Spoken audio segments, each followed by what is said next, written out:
On December 24, 2008, it was Christmas Eve.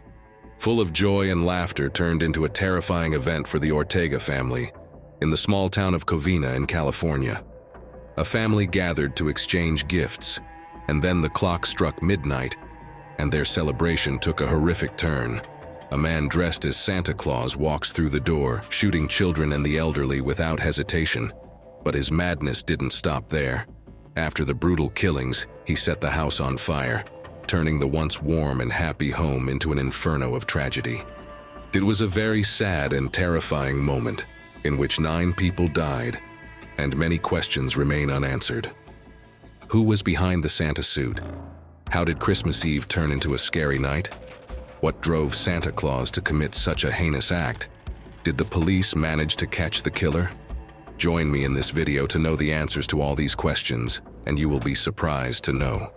Welcome to Tragic Crimes, where we dive into the darkest true crime stories and explore the most shocking cases that have left the community shattered.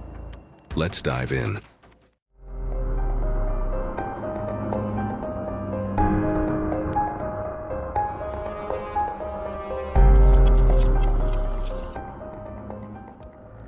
The Ortega family was having a wonderful time on Christmas Eve at their home in Covina, California. In the dining room, Papa Joe Ortega, his wife of 53 years, and their children were playing a game of Texas Hold'em after finishing dinner. The grandchildren were outside, playing video games and relaxing by the pool, not wanting the night to end. Upstairs, 17-year-old Michael, their grandson, was busy at his computer, typing away. The evening was filled with happiness and fun, as the family cherished their time together before the holiday. But they had no idea their peaceful night was about to turn into a nightmare. Suddenly, there was a knock at the door. An 8-year-old girl, thrilled, opened the door and squealed, "Santa Claus! Santa Claus!" A man dressed as Santa walked in, pulled out a gun, and shot the little girl in the face. 2 of her uncles tried to protect her, but were also shot and fell to the ground. The rest of the family, including the Ortegas and 3 of their daughters, desperately tried to hide under the dining table, but it was too late to escape the horror that had just begun. The gunman showed no mercy, killing Papa Joe, his wife, 4 of their children, 2 daughters-in-law, and Michael. The family, who had just been enjoying a joyful Christmas Eve, was tragically and brutally murdered. After the shooting, the ruthless killer set the entire house ablaze using flamethrowers. A law enforcement source suggested that Michael, a 17-year-old grandson, was likely killed by the explosion or the fire, which was started by a homemade device made from 2 tanks rather than being shot. His mother, Alicia, was also tragically killed in the horrific event. The fire was extremely intense, leading to a massive explosion with flames shooting 40 to 50 feet into the air, as tall as a 5-story building. The blaze was so huge that it took a lot of effort to control. A team of 80 firefighters worked for over an hour and a half to finally put out the flames, battling against the overwhelming heat and smoke. It was a challenging and dangerous task to extinguish such a large fire. Can you imagine how terrifying and dangerous it was for the people inside the house and the firefighters trying to rescue them? The fire was so intense that it became difficult to identify the victims. The flames were so strong that they damaged the bodies, making it impossible to recognize them. Investigators had to rely on other methods to figure out who the victims were. They used dental records, such as X-rays of teeth, and medical records, like scars or other unique features, to identify them. It was a tough and challenging task, but they managed to use these clues to piece together who was present on that tragic night. The question of who is the killer is still unanswered, so keep watching the video to find out. Around 25 to 30 people were celebrating Christmas Eve with the Ortega family. After the tragedy, the survivors were reluctant to speak publicly. However, some details from the investigation confirmed the family's account of events. The family described a terrifying scene when a man with a gun came to harm them. In the panic, everyone tried to flee and protect their loved ones, but fear and confusion made it extremely difficult. When the gunman arrived, many adults were near the front door as they were preparing to leave. This made them easy targets for the attack. According to family members, Charles, one of the Ortega sons, recognized the gunman after he shot Charles' 8-year-old niece and his older brother James. But Charles was shot right after James. A family member shared a sad detail about the tragedy. James and Charles Ortega were shot, but they tried to get up and stop the gunman. They were badly hurt, but they tried to protect their family. Unfortunately, they couldn't stop him. The rest of the family tried to hide under the dining table. Someone yelled, "Run, run," and everyone panicked. The Ortegas and 2 of their daughters, Sylvia and Alicia, were killed in the dining room. But their 3rd daughter, Leticia, survived. But Leticia managed to hide under the table and call 911. She told the police what was happening. Chapa shared a heroic story about her cousin Leticia. Leticia saw her hurt daughter leaving the house and ran to help her. The gunman had shot the little girl in the face, but she turned her head just in time, saving her life. The bullet hit her jaw instead. Leticia called 911 begging for help, saying, "My daughter is bleeding. She's been shot in the face." He's shooting. What's your address? Yeah. Then adults around her quickly grabbed the kids and carried them to safety. Leticia's bravery and love for her daughter helped save her life. Who was behind the Santa suit? The person behind the Santa suit was Bruce Pardo, the ex-husband of Sylvia and the father of her children. He was a 45-year-old man who was consumed by anger and hurt after his marriage ended. But why did Bruce commit such a brutal act of violence? Bruce, a 45-year-old man, was overwhelmed with anger and hurt after his divorce. He failed to cope with his emotions in a healthy way, instead seeking revenge on his ex-wife and her family. In a devastating act, he attacked them at their annual Christmas party. Bruce had meticulously planned his escape, even purchasing a plane ticket to Illinois, thinking he could leave the chaos behind and start anew. However, his plan tragically backfired.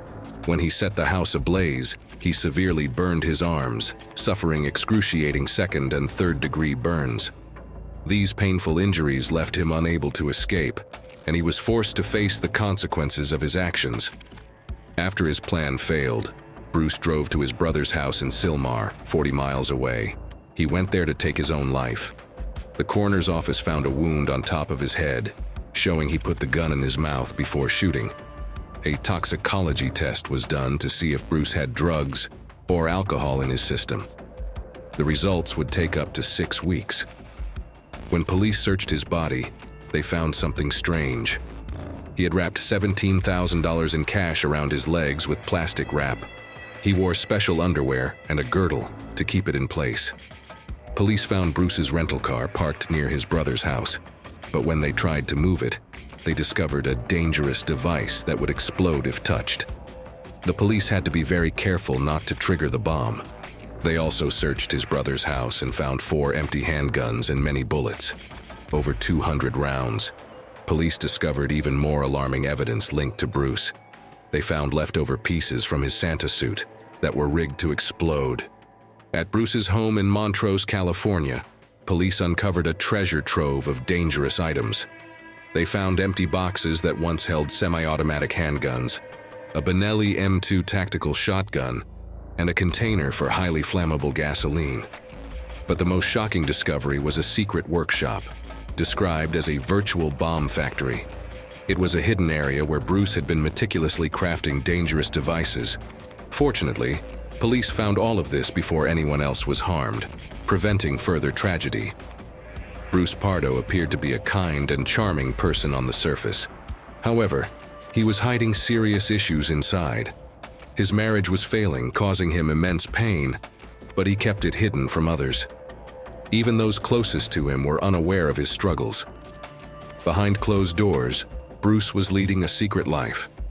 Long before his divorce was finalized, he had begun secretly collecting weapons and planning a detailed escape plan. He was living a double life, and no one suspected anything. His friends and family thought they knew him well, but they had no idea about his hidden problems and sinister plans. In 2004, Bruce Pardo met Sylvia Oroza through her brother-in-law. Sylvia was a 40-year-old mother of 3 children from 2 previous marriages. Bruce's friends thought she was ideal for him, a kind and practical woman with a big family. They believed she could help him settle down and be happy. Initially, everything seemed perfect. Bruce and Sylvia got married and started a new life together. Bruce was drawn to Sylvia's warm and welcoming family.